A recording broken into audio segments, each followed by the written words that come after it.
How strong is Bitcoin at the current structures that it's trading in? These levels are very, very important, especially if you are someone looking to acquire some Bitcoin or maybe add to a position. This is going to be very, very important. So let me go ahead and explain. Let's get this started. Real quick, though, some articles. We know that Tether is a massive holder of Bitcoin and they plan to continue accumulating Bitcoin. So that's a little bit more prove of that supply and demand being stronger.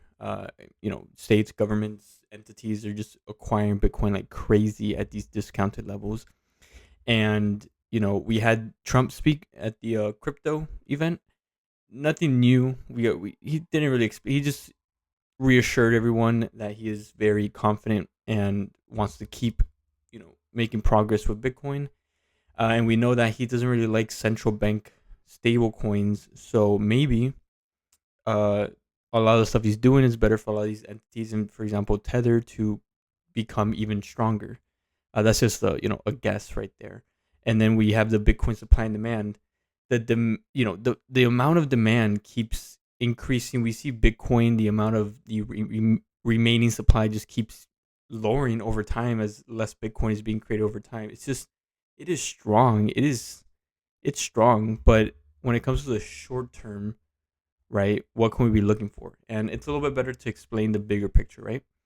So we know that we have created a pretty massive three-wave structure that can potentially still be unfolding. And I'm going to explain to you guys what I mean. So after having the break of structure downward from this sideways consolidation stage that we were in, we had some bad news, tariffs and all that, just causing a lot of fear, causing the price to come down and testing that CME gap twice, sub 80K dollar levels.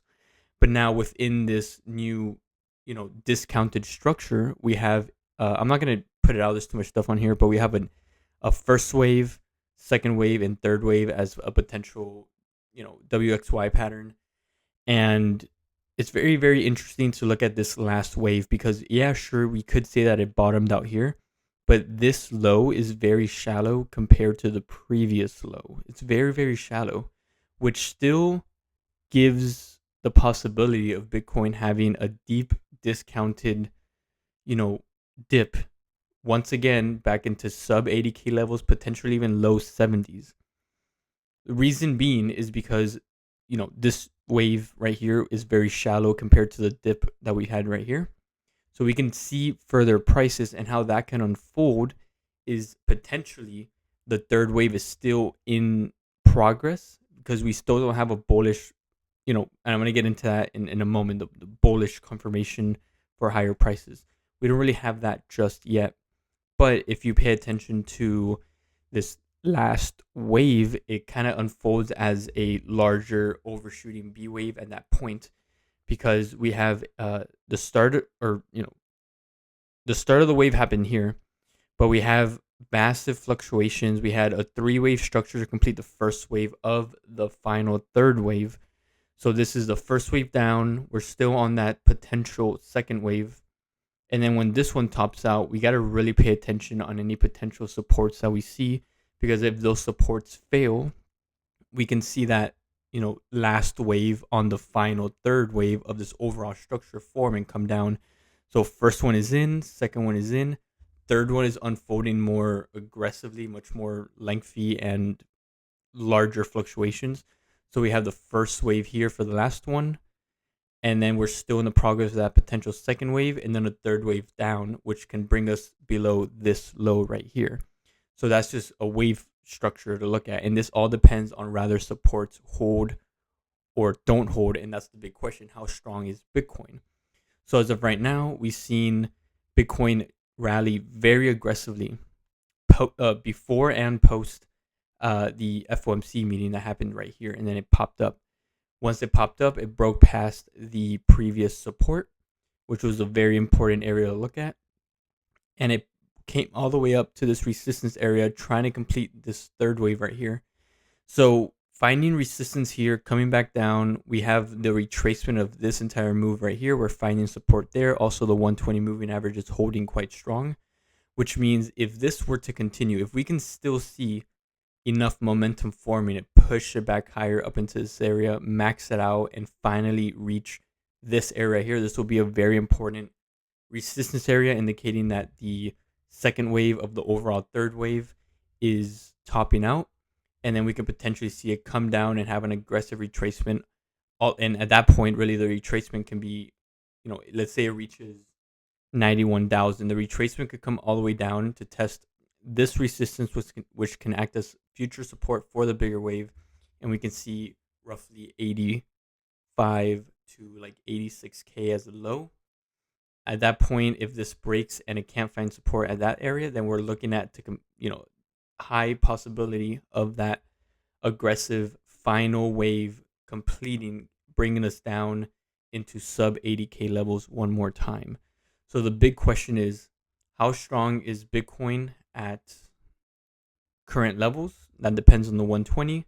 That depends if this retracement area is going to hold. If this fails, then we're looking to potentially come down and find support on the overall wave up. So from here to here, this is a retracement. We want to try to find support there to increase confidence, increase, momentum to push it higher. At that point, if this fails, this is what we're looking for, because if that breaks, then, guys, we're going to be seeing a much shorter lived recovery wave from this massive dip down, short-lived recovery wave, and then bringing it back down to deep discounted levels. So how strong is Bitcoin? Again, it really just depends on this structure right here. Can we finally continue to push up higher to complete a more reasonable, fully, validated third wave? Or are we going to see the structure break down and come down? So we got to keep an eye on that 120. We got to keep an eye on roughly 83.5K so we can determine what's going to happen. Now, what I'm personally going to do, just to sum things up, is that if we continue to push up higher, great, I will be loosening, shaving down my BitU position to lock in any further account gains into this area right here, soften it with the expectations that we can see a reasonable retracement back down to the 80s, from potentially high 80s to low 90s, coming back down to test roughly halfway through the 80s at around 85K. So shorting opportunity here is what I'm looking for. And then if we do fail, we have a short-lived recovery wave. We come down and we start seeing those deep discounted levels being tested, and that's when I plan to acquire additional long positions. So I'm going to let this run. I'm going to let it decide what it's going to do to prove itself strong or prove itself weak to either short or buy long once again down here. So I'm going to let this run. I hope this video made sense, guys. It's very, very important to understand the current strength of these structures, rather they're going to break, what potential supports we can find if it breaks, and then if it goes higher, how high it could potentially go. This is my range for how high it can go before finding a potential short and then shorting it back down to a reasonable support area, which will be identified once if the price comes up. And if it comes down, then I'll give you guys some new support areas to look at to see how low we can potentially go, and if those are going to fail, so we can find deep value Bitcoin to acquire for then, an aggressive recovery up like we've seen here, So that's pretty much what I'm looking for, guys. And I, again, hope you enjoyed this video. Hope it made sense, and I'll catch you guys in the next one.